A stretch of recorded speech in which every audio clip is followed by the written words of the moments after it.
When collaborating with others performing design work focused on facilities, often you need to share your design data using alternate file formats like IFC.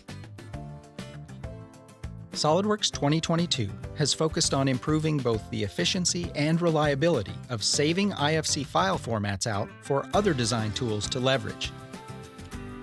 Additionally, 2022 has improved its flexibility when reading IFC files as well.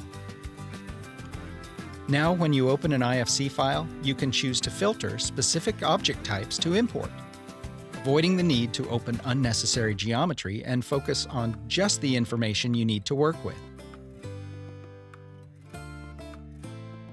All of this means the imported files both open faster, but also do not contain overly complex geometry for the specific design task you need to perform when working with IFC data.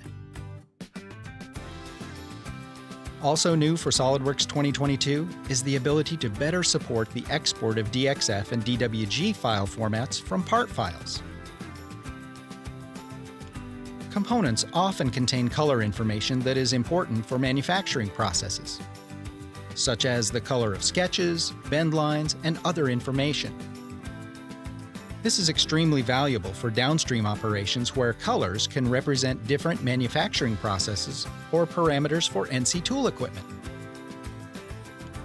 SOLIDWORKS 2022 has improved the way you can collaborate with others by improving the overall import and export experience to various file formats.